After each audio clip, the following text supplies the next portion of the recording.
Imagine this. You want a 16-panel solar system with a 6 kilowatt inverter.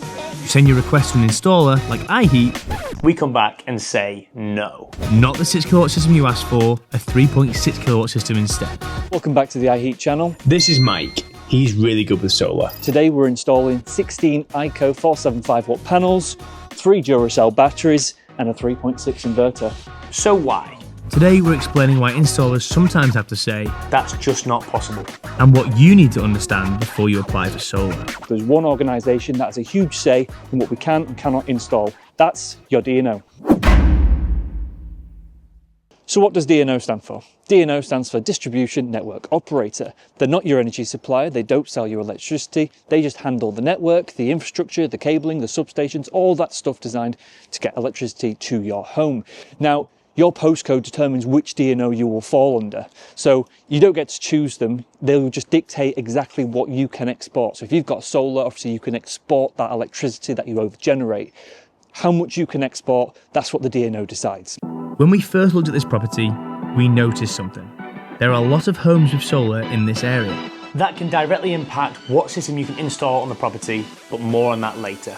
Based on our last video, 99.7% of you aren't actually subscribed to the channel. So if you find it informative or you enjoy this type of content, drop a subscribe and a like, it really helps. Right, on with the video. First, let's look at what we're installing today. These are the ICO 475 watt black solar panels. One thing a lot of people mention when look at these solar panels is actually how big they are. So I'm around 6 foot, so you can kind of see the panels almost as tall as I am. These are the things that obviously are going to convert all that sunlight into DC electricity, which then goes to your inverter, converts it to AC electricity, and you can use that in your home. Now, there's nothing particularly special about these panels other than really that clean look that you get with the old black panels. The fact that they're over 23% efficient. All that sunlight, as it hits these panels, 23% of that sunlight gets converted into electricity. Some of the technology that's sort of emerging now means they can reduce the size of these panels. They're getting more efficiency out of the individual cells. But for right now, this is sort of the standard size of a solar panel that you'll see being installed anywhere in the UK. And I think they look quite smart for modern day panels.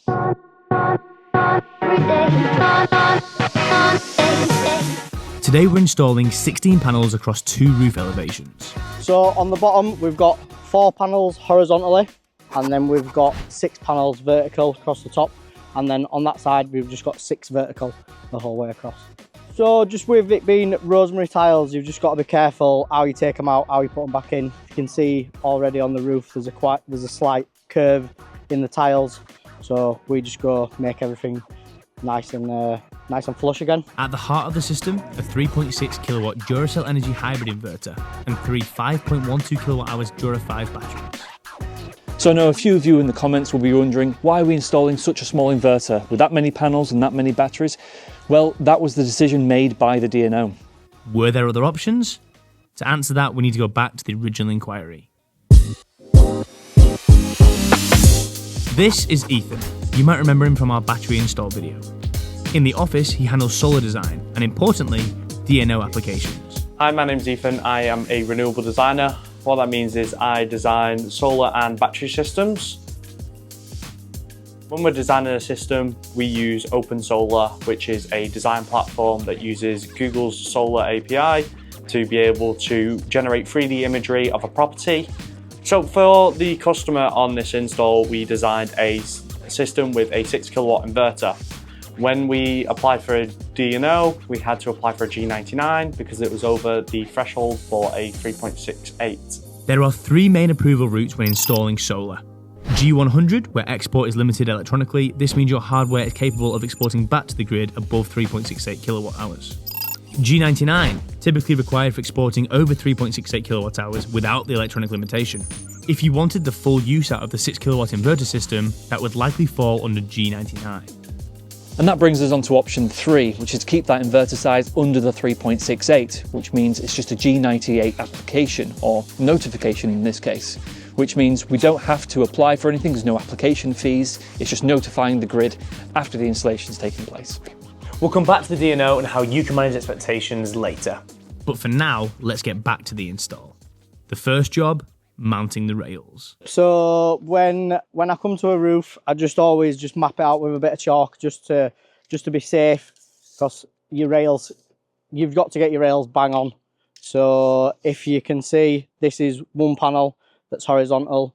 We'll put 3 hooks along equally, screwed to the joist, and then we mount the rail, cut the rail to size, mount the panels, and then we just continue along. This is the rubber mat that replaces the tile.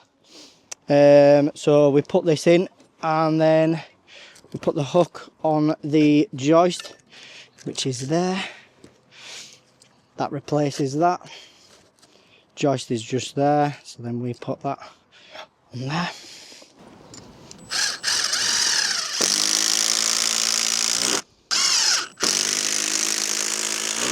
And then we just piece it back together. So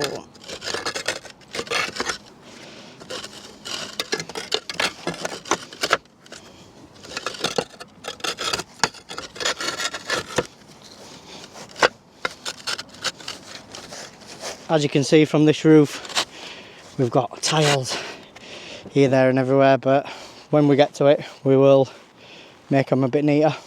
That's fine. Next one, I've measured it out to here. Follow this line. If we take this one out, yeah, so you've got different hooking systems. So this is specifically designed for the rosemary tile.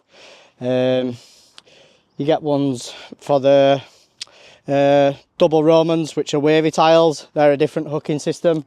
Same make. You can get a few different makes of hooks and rail. But Plenage is quite decent for a rosemary roof, so that's what we go with. And then we just repeat the process. That's a little bit further over. So what we do with this situation is we just put another, instead of just one rubber mat, you put 2 rubber mats in. As it falls directly over 2 tiles, does the joist. Right. So as you can see, the joist is there, so it falls right between 2. So we'll put 2 in and then just repeat the process of putting them back in. You might use the same system, but the roofs are never the same. We wanted to know, have installers become busier over the last few years? Oh, definitely. Last 2 years, we've just been non-stop with solar. I just get phone calls all the time. Can you fit this? Can you do this? Solar demand has grown fast. MCS reported over 176,000 installations in 2025 alone, which is the most recorded in any given year. You'll definitely see different installers using different techniques. It's just with how all the tiles are. We've just got to make sure that they're all nice and flush. This is how Craig installs roof mats. So with these mats that go in, I've seen it on LinkedIn, Instagram. You're supposed to put it one way, you're supposed to put it the other way, but as an installer I find it easier and more efficient for it to go this way around, because your tile hooks onto the back of it. If you have a look at this, if you have a look at that mat, if you fit that mat that way and your hook's on there, then the tile above it, it's got nothing to grip to, so they just slide down. You fit it that way, the groove on the back of the tile fits perfectly in there. So for everyone on social media who wants to argue, there you go, that's mine. Are you an installer? Let us know in the comments, would you do this differently? We always plan enough manpower to complete a job like this in a single day. But almost as soon as the day started, one installer had to leave due to a personal emergency. This left them a man down. The question is, can we still get it installed before it gets too dark? So the guys have just started putting the rail on, which the solar panels will mount to. So let's go have a look how they're getting on. So these are the rails, which the panels obviously mount to. Underneath the rails, you'll see we've got a roof hook. So these slide nicely underneath your roof tiles, are attached to the roof rafters, which means these are nice and secure. So when your panels are mounted onto them, nothing's going to move, nothing's going to blow away. It'll all be completely secure on your roof. While Craig continues installing the rails, it's time to check on the heart of the system, the batteries and inverter. On this particular install, we've got our Duracell Dura-i hybrid inverter. That's the 3.6 kilowatt version. And we've also got 3 5.12 kilowatt hour batteries going underneath it. The network operator said no to the 6 kilowatt inverter the customer originally wanted. But why? after arriving at this install, there are quite a lot of houses with a PV system already installed. So we can take a really educated guess that this area, there's just too much solar power going on. And the network has said, there's too much going on. We need to cap it because it's just not safe and not suitable for the grid and infrastructure that's in place here. We did have an export cap, which was kind of expected because in that area where it was installed, we have had issues in regards to export capping before. Well, here's the reality. This customer originally wanted to export excess solar back to the grid through the Smart Export Guarantee. However, the DNO applied that 4 kilowatt export cap, meaning a 6 kilowatt inverter would not increase how much energy they would actually export. Some people might say the inverter is undersized for this system, so let's break it down. With 3 Dura 5 batteries, the system has around 13.8 kilowatt hours of usable storage. The 3.6 kilowatt hybrid inverter can charge and discharge the batteries at up to 4 kilowatts, allowing the battery bank to fully charge in roughly 3.5 hours. That is comfortably within most overnight off-peak tariff windows, allowing the customer to take full advantage of cheaper electricity rates. A large inverter could reduce charging time slightly, but the improvement would be minimal compared to the additional cost, which is why we specified the 3.6 kilowatt unit for this installation. We're actually going to do a video on Smart Export Guarantee in the future and show you how it works, so remember to hit that subscribe button. So the DNO caps this property at 4 kilowatt export. You can get 4 kilowatt inverters on the market, but they're a bit rarer to find, and to be honest, for that extra 0.32, it's not going to make that much of a difference.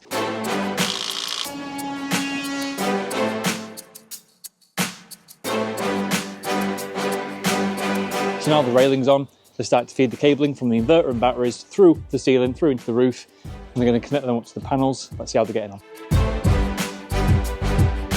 So mate, this is a flashing kit. So this is how we bring the cables through the roof. We take the cables through the flap in the felt, and then we install one of these to make it watertight. The cables come through, the pop through here, cut one out, cut another one out, pull the cables through, and then everything's nice and watertight on the roof. So this bit is really essential. So this is where the cables are feeding up through your ceiling, wherever your battery and inverters are located, and then into the roof where you can connect to the solar panels. And we have capped off the hole there as well, so that means there's going to be no chance of any water or debris, and not forgetting it's going to be underneath the panels. So it's not really vital where this goes, as long as it's underneath the solar panels themselves. So you've got a 6mm DC cable, and then you put a positive end on one and then a negative end on the other, connect the panels through, and then that's when you start generating. With the wiring fed through, it's time to start panel installation. If you don't put the first one on straight, then what happens is they all run out, so you'll end up really out that side. Like 2mm here, could be 50mm down there.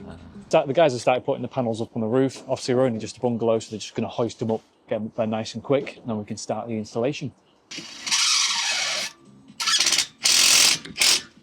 One thing you'll notice about these panels, they are single-sided, so you've got the white laminate on the back of them. Some companies out there will do bifacial panels, meant to be double-sided, but unless you've got a roof covered in tin foil, it's not really going to do much.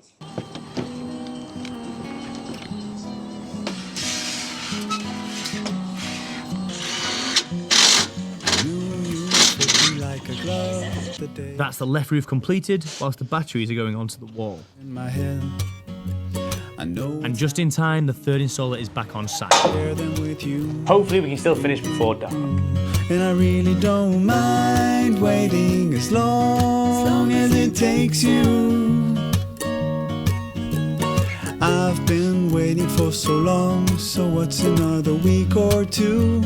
'Cause every time I see you, life goes bright. Ooh, ooh. Next, preparing the wires on the main roof. I've got some up here. Yeah, it's all up here. Got some. 'Cause every time I see you, life goes bright. Ooh, like daytime in the middle of the night. Start here and there then, yeah. Go deep. Yeah, start this bottom panel, work his way around. Even at 2 degrees, the team keeps pushing. Oh, God. It's a bit windy. Get that there, mate. I'll jump up. Yep, I've got it. For the dream of me and you. I know it sounds crazy, maybe one day I could share it with you. And I really don't mind waiting as long as it takes you. I've been Keep the lift on with it. I don't want to scratch the panel. You know what I mean? If I slide it above, it's just going to go across the panel. There we go. Good, yeah? Yeah, man.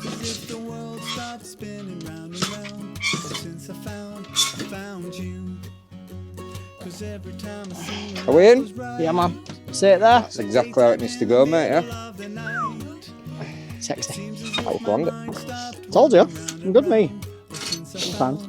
I found you.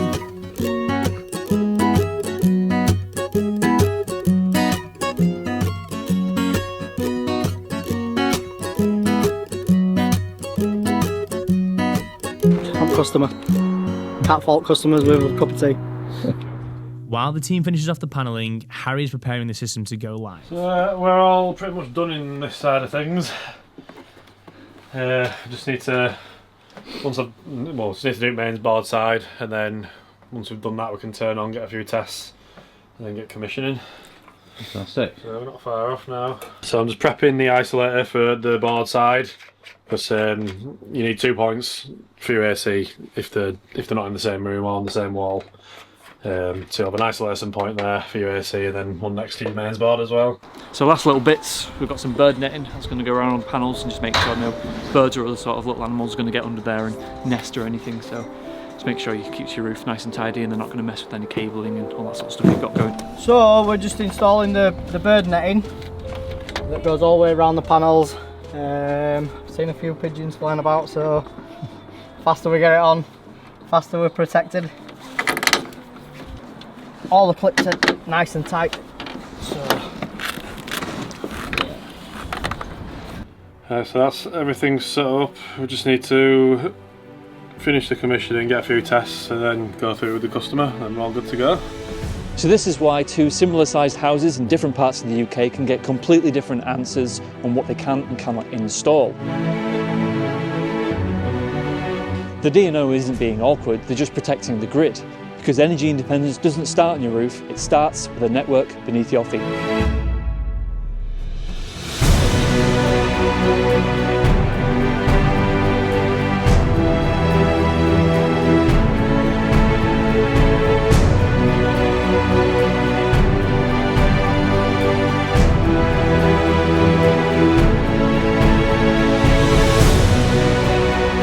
So that's it, thanks for watching. Remember to like and subscribe, and we'll see you in the next one. This has been IEEE.